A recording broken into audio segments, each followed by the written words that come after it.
பேசப்படுறது நிறைய வந்து ரசித்து பார்க்குறது வந்து அந்த இடுப்பு சீன். அது ஐடியா எங்கே வந்தது, யார் கொடுத்தா, அது இன்ஸ்பிரேஷன் என்ன, அது கொஞ்சம் தெளிவாக சொல்லுங்களேன். ஏதோ தோணுதாங்க, அந்த டைமில் தோணுது. அதாவது என்னன்னா, இது வரைக்கும் எத்தனையோ காதல் கதைகள் வந்தாலும் எல்லா படமும் பார்த்தீங்கன்னா எல்லா லவ் சப்ஜெக்ட்டும் பார்த்தீங்கன்னா ஒரு ஏழை பணக்காரன் அது பிரச்சனையாக இருக்கும், பணம் பிரச்சனையாக இருக்கும் அவங்களுக்கு. இல்லாட்டி குடும்ப பகை இருக்கும், 2 எதிரி குடும்பங்கள் இருக்கும், அதில் உள்ள பிள்ளைங்க 2 லவ் பண்ணிவிடுங்க. அதுக்கப்புறம் பார்த்தீங்கன்னா ரிலீஜியஸ் ப்ராப்ளம் இருக்கும், ஹிந்து முஸ்லீம், ஹிந்து கிறிஸ்டியன் இப்படின்ற பிரச்சனைகள்லாம் இருக்கும். ஸோ இப்படியெல்லாம் காதல் கதைக்கு என்னென்ன பிரச்சனைகள் இருக்குதோ அது எதுவுமே இந்த கதையில் பிரச்சனையாக இருக்கக்கூடாதுன்னு நான் முடிவு பண்ணேன். ஏன்னா அது it is going to be one another film அப்படின்னு ஆயிடக்கூடாது அப்படின்றதுனால ஸ்பெஷலாக இருக்கணும் அப்படின்னு பண்ணோம். அப்போ என்ன பிரச்சனை, 2 பேருக்கும் பிரச்சனை, அவங்க தான் வெளியே வில்லனை வெளியே வைக்க வேண்டாம், உள்ளே வச்சுருக்கேன்னு சொல்லிட்டு அவங்களுக்குள்ளேயே அதை க்ரியேட் பண்ணலாம் அப்படின்னு சொல்லிட்டு ஒரு தோணுனது. அப்போ அந்த சண்டை எங்கே ஆரம்பிக்குது அப்படின்னு பார்க்கும்போது இப்போ ஒன்றும் இல்லை, என் இடுப்பை பார்த்தியான்னு கேட்டால் ஆமாம் இப்போ நான் பார்த்தேன், இப்போ என்ன என் கேர்ள் ஃப்ரெண்டோட இடுப்பை நான் பார்க்கக்கூடாது, அதெல்லாம் முடிஞ்சுது, கதை அங்கே முடிஞ்சுது. அதுக்கப்புறம் செகண்டாகவே இருக்காது. பட் ஆனால் அதுக்குள்ளே ஒரு சின்ன த்ரெட்டை க்ரியேட் பண்ணி அப்படியே பிடிச்சி போனால் இப்படி ரைட்டிங்கில் போகிறதான் அது மாதிரி அதுக்கு வந்து பார்த்தீங்கன்னா அது அந்த டைமில் ஒரு புதுவிதமான ஒரு ரைட்டிங்காக இது அமைஞ்சுது. எனக்கு எரிக் சீகல்னு ஒரு இங்கிலீஷ் நாவல் ரைட்டர் இருக்கார். அவருடைய லவ் ஸ்டோரி, அப்புறம் உமன் மேன் உமன் சைல்டு, அந்த சைல்டு அந்த அவங்க ரைட்டிங் எனக்கு ரொம்ப பிடிக்கும். அந்த ரைட்டிங் ஸ்டைலை தான் நான் இதுக்கு ஃபாலோ பண்ணேன் குஷிக்கு. சார் இங்கே குஷி 2க்கு இப்பயே பூஜைலாம் போட்டாரு. ஸோ அது யாரை வச்சு எடுப்பீங்க? பார்ப்போங்க, அதுக்கு இது குஷி அமையது எல்லாமே இறைவன் அமைச்சு கொடுக்குறதா, அப்படியே தான் அமைஞ்சா பார்த்துக்கலாம். ஏன்னா I am always interested in my acting career. ஆமாம்,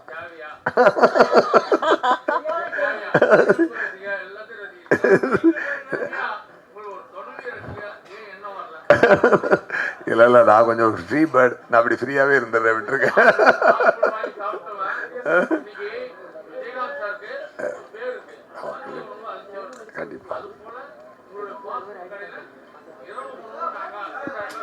கண்டிப்பாக பண்ணுவோம்.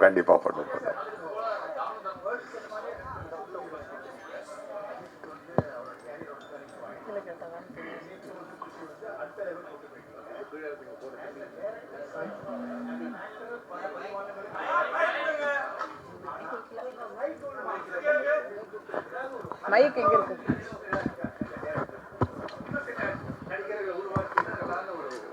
எனக்கு ஒரு சின்ன ஒரு ஃபீல் இருக்கு. இல்லை அப்படி எனக்கு ஸ்டார்டிங்ல கேட்குறேன் sir. Okay 2 world level heroes அஜித்துக்கு வாலி அவரோட ஒரு சாக்லேட் இமேஜ் இருந்தது. அப்போ கண்டிப்பாக அது ஒரு நெகட்டிவ் கேரக்டர் கொடுத்து அஜித்தால் இவ்வளோ டெலிவரி பண்ண எல்லாரும் அசத்து வச்சிங்க. அது உங்களோட பின்னாடி நீங்கள் தான் இருந்தீங்க. குஷி விஜய்க்கு ஒரு சச்சினுக்கு அப்புறம் படம் நினைக்கிறேன். அதுக்கு முன்னாடியா ஒரு டேர்னிங் பாயிண்ட் அவரோட கேரியரில். அப்போ தான் அந்த கிராஃப் தூக்கிட்டு இருந்தது.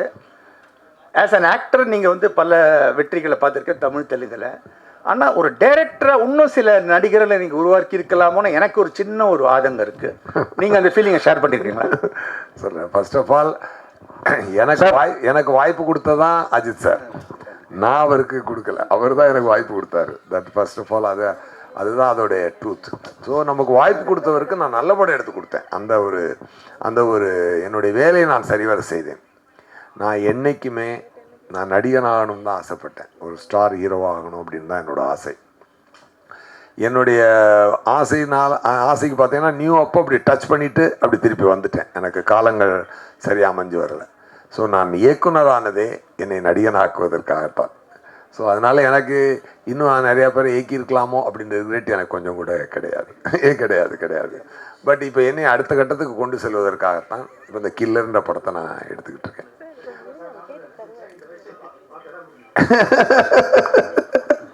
சூப்பர். அதனால் அதுதான் அது. ஸோ எனக்கு அதில் ரிக்ரெட் எதுவும் இல்லை.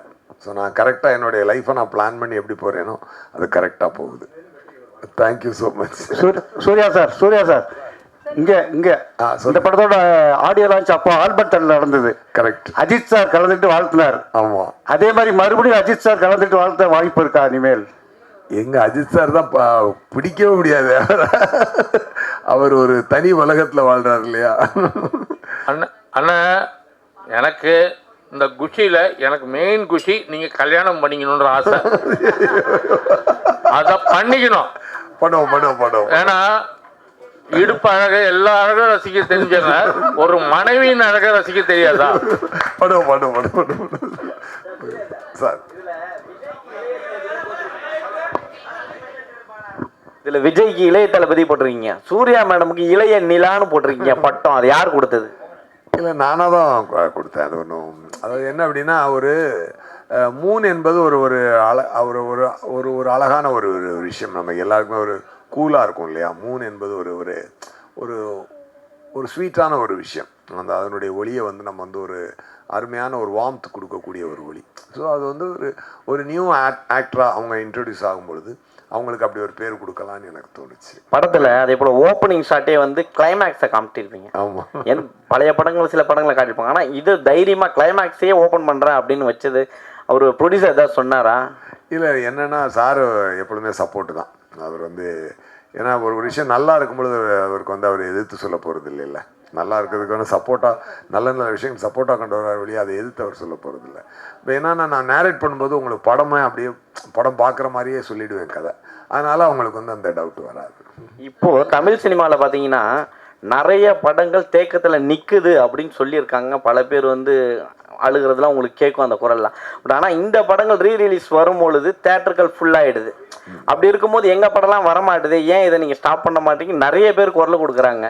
அதாவது என்னென்னா சார், எதுவுமே வந்து ஒரு காலகட்டத்தில் ஒரு விஷயங்கள் நடக்கும். அந்த காலகட்டத்தில் நம்மளை வின் பண்ணிக்கிற மாதிரி விஷயங்களை நம்மளே செஞ்சு உடச்சி வந்தால் தான் உண்டு. இங்கே பாரதிராஜா சாருக்கும் மகேந்திரன் சாருக்கும் மணிரத்னம் சாருக்கும் சங்கர் சாருக்கும் எல்லாருக்குமே யாருமே அந்த ரெட் கார்பெட் போட்டு கூட்டு வரல. எஸ்ஜே சூர்யாவுக்கும் செல்வராகவனுக்கும் யாருக்குமே ரெட் கார்பெட் போட்டு வாங்கடா படம் எடுங்கன்னு கூட்டிகிட்டு வரல. நம்மளே உடச்சி வந்து அந்த இடத்துல தனக்கு ஒரு இடத்த பிடிச்சிக்கணும், அவ்வளோதான். சில நேரம் நம்மளுக்கே இடம் இல்லாமல் போயிருக்கு. இதே எஸ்ஜே சூர்யா 2008 2015 வரைக்கும் எங்கே இருந்தானே தெரியாமல் போயிடுச்சு. அப்படி ஒரு காலகட்டத்தை நானும் சந்திக்க வேண்டி வந்தது. ஒரு 7 சுற்றுற மாதிரி சுற்றிடுச்சு. அதுக்கு ஒன்றும் அதை நம்ம ஃபேஸ் பண்ணி தான் ஆகணும். ஸோ அந்த மாதிரி அப்போ சினிமா என்பது என்றைக்குமே நல்லாயிருக்கும். அந்த நல்லா இருக்கிற சினிமாவில் நாம் இருக்கோமான்னு பார்த்துக்கணும், அவ்வளோதான். உண்மையாகவே இன்றைக்கி வந்து கிட்டத்தட்ட 2000 ரிலீஸ் ஆன ஒரு குஷி இன்றைக்கி 2025 அதை பற்றி பேசிட்டு நம்ம உட்காந்துருக்கோம். இன்றைக்கி நம்மளும் லைம்லைட்டில் படம் பண்ணிகிட்டு இருக்கோன்றது இறைவனுக்கு நம்ம முதல்ல ஒரு நன்றியை சொல்லிவிட்டு, இன்னும் உத்வேகத்தோடு இதை குஷியோடு நான் சிறப்பாக இப்போ பண்ணிகிட்டு இருக்க கில்லரை பண்ணணுன்ற பயமும் ஒரு வேகமும் தான் வருதே வழிய மற்றபடி. ஸோ நீங்கள் கேட்ட கொஸ்டினுக்கு ஆன்சர் என்னென்னா, அந்தந்த காலகட்டத்தில் நம்மளாக உடச்சி தான் வெளியே வரணும். யாரும் நம்மளை வாங்கன்னு சொல்லி கூப்பிடவே மாட்டாங்க. அதுதான் பாயிண்ட். ஸோ அதை தான் ஃபாலோ பண்ணிக்கணும் மற்றவங்கன்றது என்னோட request. Ratnam sir, thanks for giving great evening. ரொம்ப என்ஜாய் பண்ணோம் எல்லாருமே.